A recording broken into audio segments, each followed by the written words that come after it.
Hello everyone, it's Lucy. Welcome back to my channel, and this is episode 2 of my garden courtyard makeover. I'm so excited. We still got a lot to go, but I'm going to be sharing with you some of the things that I've already gotten. It's not a whole bunch, whether it was in a store, whether it's in my neighborhood when I go walking and I see something that has some potential, or in my garden shed in the backyard. I have come up with some pretty nifty ideas, I think, and I want to share those with you, as well as I'll be showing you some of the molds that I have been working on for my garden courtyard, and how my garden bed is coming along. So very exciting. So let's get started with a sip of my coffee, because there's nothing like a good cup of coffee, right? So here I was lucky enough to find some 5-gallon drums, right? We call them pailas in Spanish. Let me move some of these things away because I wasn't able to fit everything the way that I wanted on here. But here we have, everybody knows what a 5-gallon paila is. And so I found these in Marshalls. I wasn't particularly looking for them, right? But I'm always keeping an open mind as to things that I can find that will work in the garden one way or another, right? So I found them, and they were having a big old clearance, and they were literally like $2.50 a piece. So I cleaned them out. I think I got about 6 of them. And the good thing about them is that they're all black, but they don't have any labels. I grabbed them all. Like I said, I think I got 6 of them. And my idea for these are to use them on some of my little trees that I have planted and have in pots. But I know that if I want them to grow a little taller, right, and control the height of the tree, they're tropical trees, then I'll be planting them in pailas. And so along with that, I bought some of my color schemes spray paint. I got the blues, I got the greens, I got the terracotta red, I got white. I actually couldn't find the right colored mustard. I wouldn't say mustard, but yellow that I'm looking for. So I'm still on the hunt for that. And I want to go ahead and maybe rough up a little bit the plastic and spray paint some of them. But I don't want them all spray paint. I mean, I'm pretty nifty with artwork, so I'm going to be doing a little bit of that. Also, some decoupaging, if you will, right? But I'll get into that in a little bit. But I also decided that it would be a great idea to make sleeves for them. So I don't want them all painted. I want some of them to look a little more, I don't know, fancier, right? So I had laying around in the house some PVC. It's about a 1/4 inch PVC. These were bigger. I actually cut these into 14 by 15s to do a sleeve for one of my 5-gallon buckets here, which I'll show you in another video. In another video, probably episode 3, I'll be showing you some of the DIYs that I'll be doing for the garden courtyard. So I got this. I'm using a lot of materials that I've already owned, so I haven't spent much money in a lot of these things, really, because a lot of it I already had. Also, aside from that, I have these. These are pretty old. As you can see, they're all stained up. They're originally not mine. I found these as well. I got 2 of them, and I also got this cute little number here. They have those little corny little pink flowers, right? I'm not a chachi collector, so this isn't, you know, I don't own anything like this. But I picked this up, and I have a great idea. It has some great design, so I'm going to be spray painting this, and you'll see in another, like I said, my DIY episode, what I'm going to come up with this. And these are great. Like, you know, you have these things and you can't use them because they're no longer your style. They're no longer something you want to use in your kitchen, or you find it, you know, in the trash, because really that's what it is when you walk up and down your neighborhood and you see things like this, right? Just get a drill that has a drill bit that allows you to drill holes on glass, right? And you just make some holes here. I haven't made it yet, but then paint them, and then you can either draw a nice little design, paint a nice little design. I plan to decoupage some designs on this and on this little one. And I ordered from Amazon some washi tape, because if those of you who don't know, decoupage is basically taking napkins is the most popular one, right? And basically using Mod Podge, which you can make at home, and literally applying it to any surface that you want and applying the napkin. And once you smooth it out, you apply another layer of Mod Podge and dry it. So it's in one way of decorating. But you can also use that same concept with washi tape and fabric. I mean, you could do anything. It's the same way of doing it for all types of materials. You just have to have a lot of practice because it's not the easiest thing to do. But you see, I got these, and they're not as big as I thought they were gonna be because I have a habit of ordering things and not really looking at the dimensions. But as you can see, some of these fit. I'm gonna just leave them there. Some of them have the design, probably should have brought the camera closer to me, of what I had in mind for my color schemes. You see? And I haven't forgotten, because here I have my vision board, and as you can see, these are some of the designs that I actually want on my pots, my planters. So those washi actually have some of those designs that I'm looking for.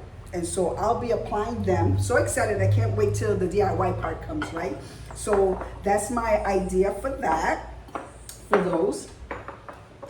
Also, I have these little buckets.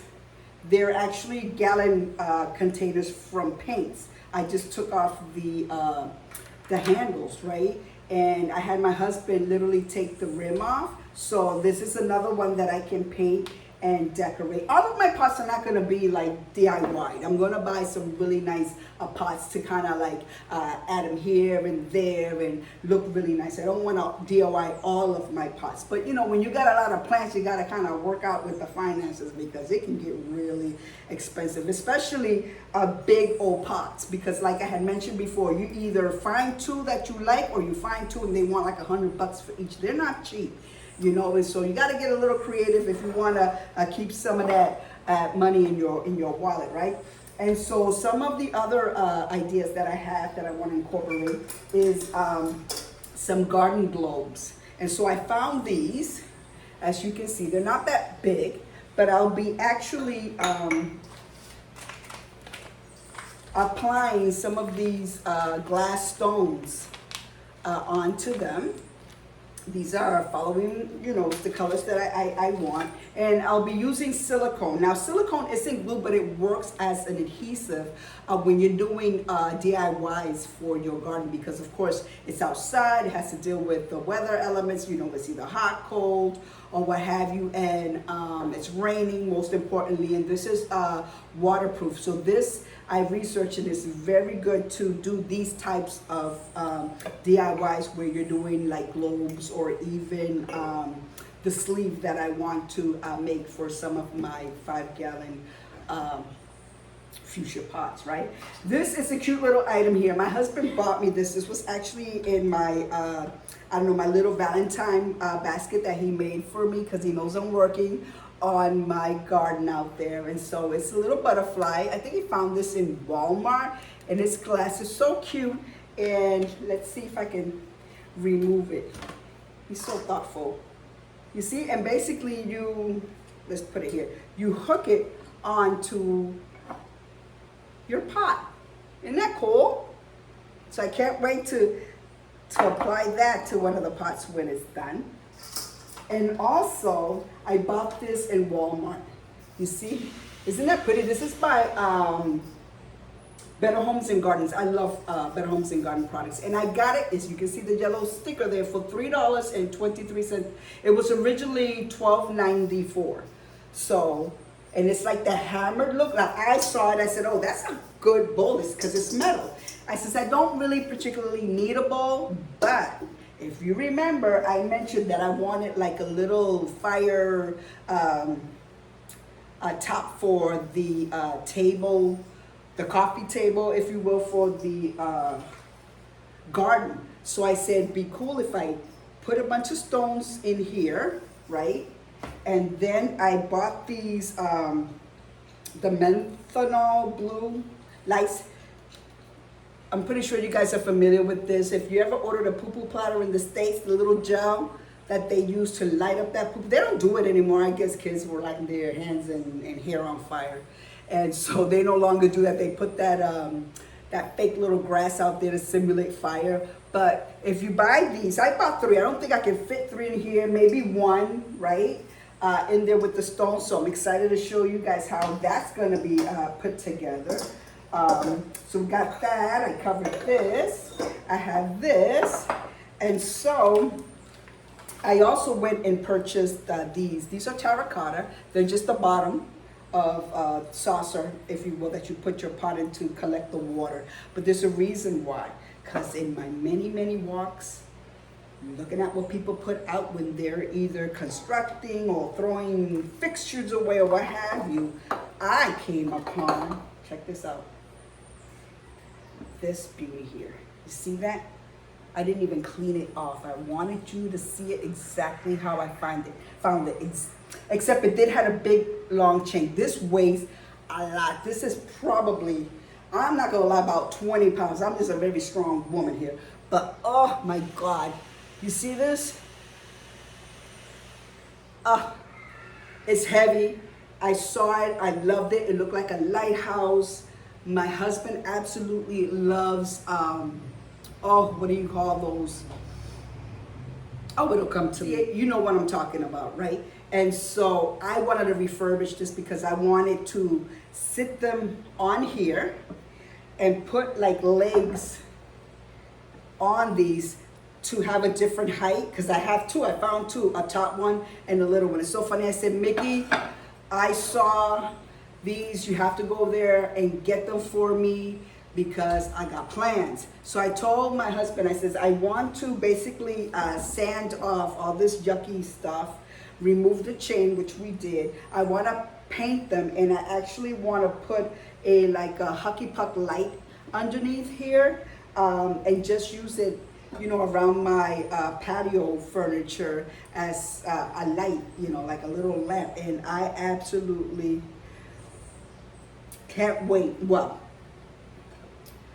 I said that was my project, right? But one of the things that my husband does is that he'll take it over.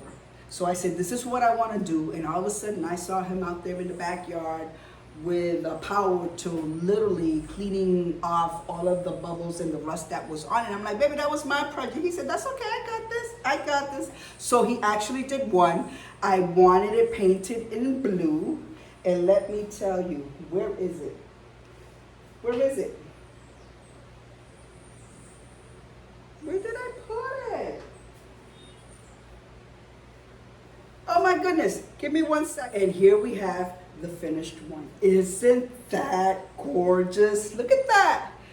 Who would have known? Nobody would know. This is heavy. Who would have known? Isn't that beautiful? Oh, I'm so excited. So what I'm gonna do is I'm gonna paint these, spray paint them in blue, sit it here with the legs. Oh my God, it's gonna be gorgeous. And if I were to buy this in a store, I would be looking at 40, maybe even 50 bucks. This is heavy duty. I mean, whoever purchased these and hung these up, let me tell you, they paid a pretty penny. I can only imagine what they looked like before I got my hands on them. But oh my God, my husband did a beautiful job. I'm so excited about that. So I was lucky enough to find 2, and I'm always on the lookout for things like that. Also, I'm going to be showing you in this video some of the molds that I've done with cement. I am creating like these garden edging stones that I want to put out there. And I wanted them because I don't, you know, it's all paved. I have pavers out there, so you can't buy like that black edging that you would find in some landscaping, because I don't have any dirt to dig up and kind of bury it in there. So I wanted the edging stones, but the thing is that they cost an arm and a leg. I would need quite a few, but more, they're too big. What I've seen are too big, and the space out there is pretty nice size, but not, you know, these stones are way too big that it would take up more space. So I needed something smaller. So you'll see what I came up with to make those molds, as well as making the molds for the brick for my garden bed, which I'll also show you. And I'll give you a little backstory about the bricks that we are making. So these are some of the things that I have come up with thus far. And so, like I said, in the next video, part 3, you'll see me starting to do a lot of DIY projects and sharing it with you, and how I go about doing that. So stay tuned for that. So here we're going to be mixing our cement to create our edging stones, as well as our bricks for our flower bed.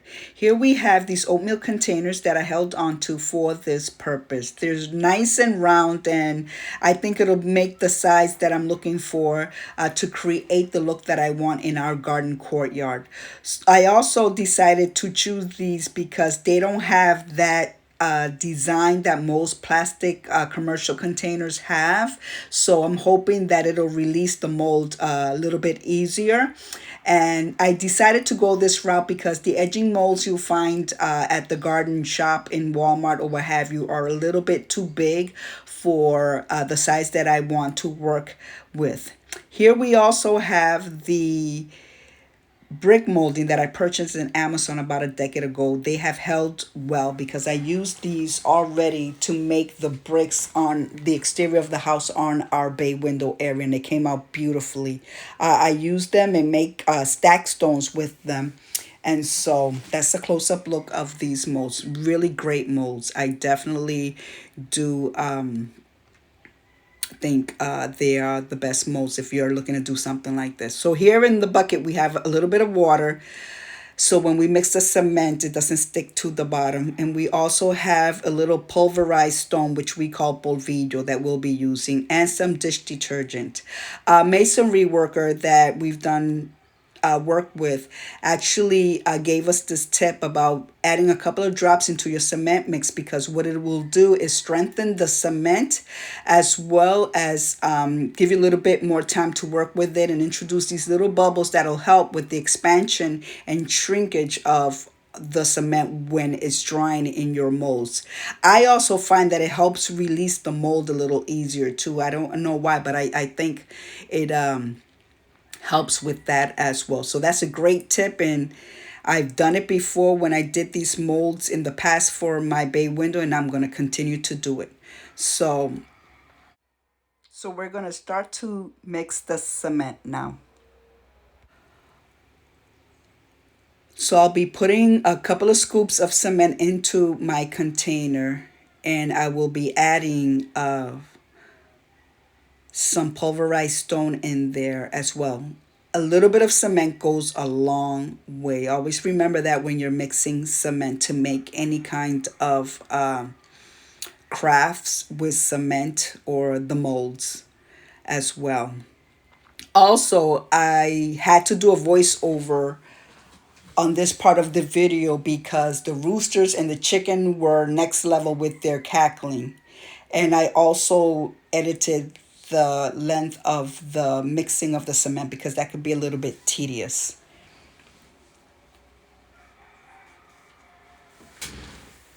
So here we're mixing, and you add a little bit of water as you need it, and you just mix until you have the consistence of what I'm looking for is a pancake batter, a little thicker than a pancake batter.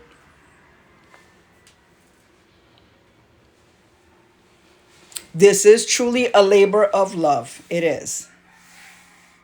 Because, I could easily go out and buy these things, but they're not always accessible, or I can't always find what I'm looking for. So this is, the next best thing, and I do enjoy doing this type of work. So as you can see, I keep adding some pulverized, what we call again polvillo, until I get the consistency that I want. I used to add a lot more cement, and my husband's like, what are you doing, trying to make rocks? You don't need that much cement. So, throughout the years, I've learned how to mix the cement and the ratios needed for these types of DIYs. So I think at the end, I ended up using like 3 scoops of cement and probably about 5 of the pulverized stone.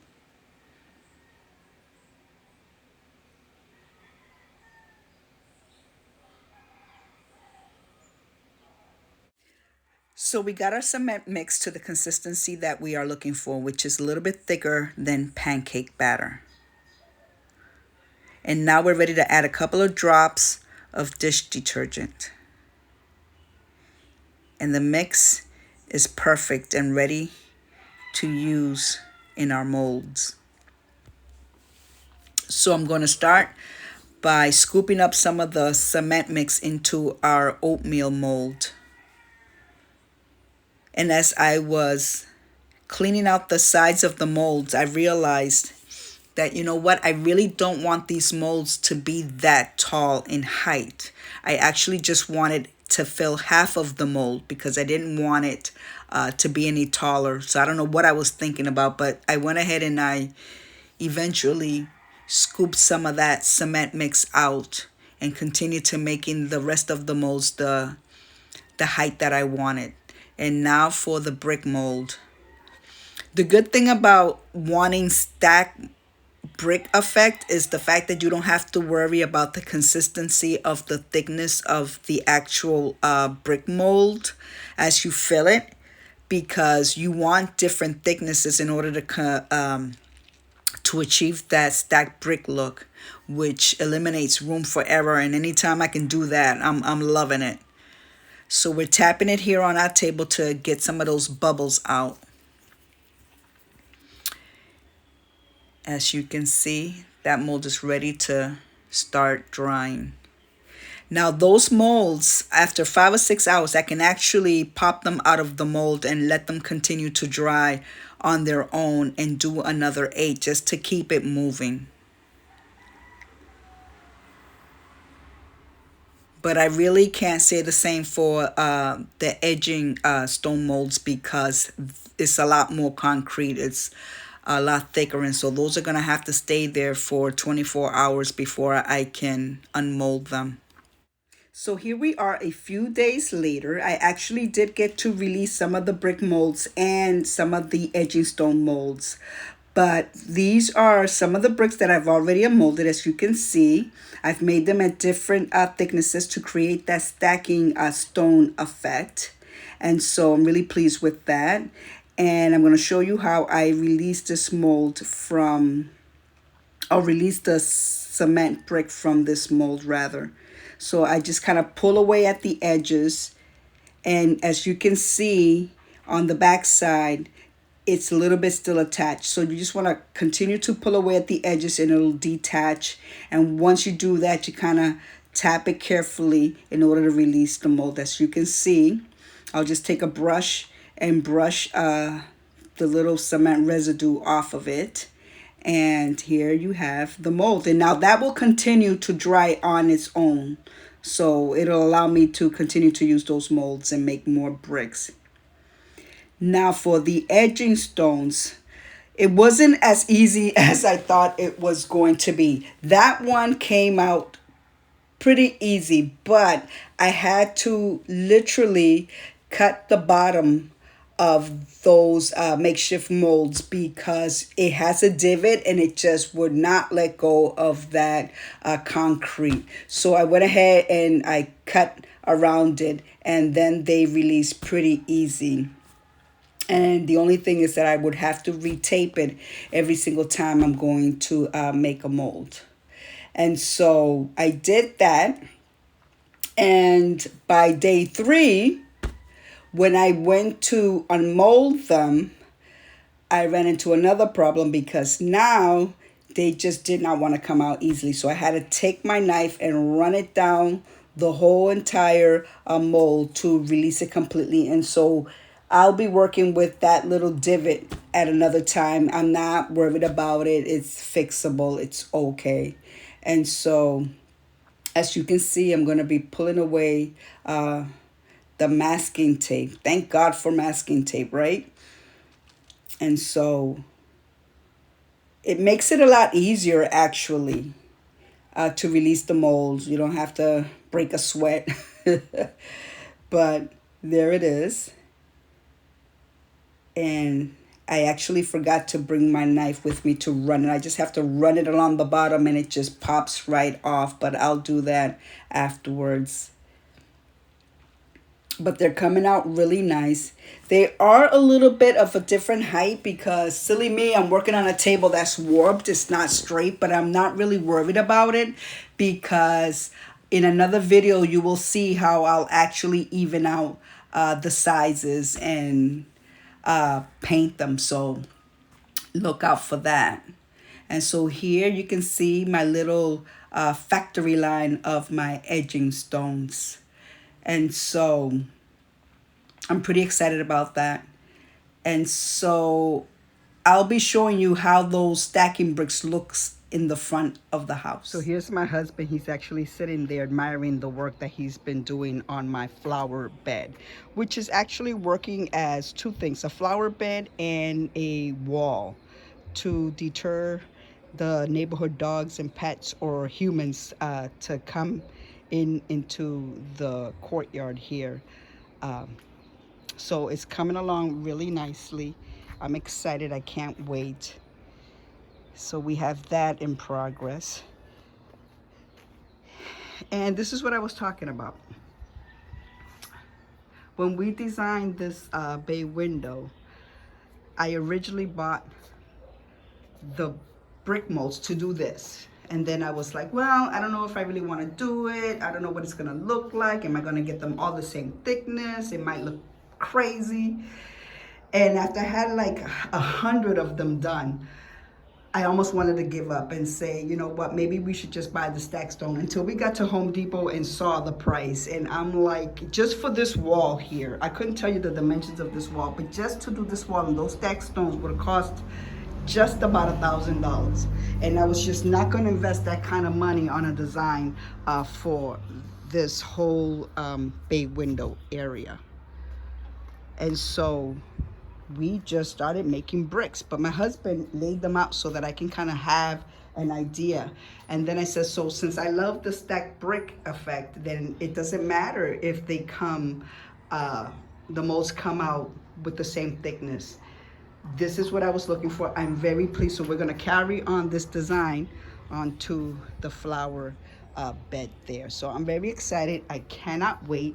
And so that was the little backstory to that. So stay tuned for episode 3 of my garden courtyard. And as always, if you like my video, give it a thumbs up. Don't forget to subscribe. God bless and see you in the next video. Bye-bye.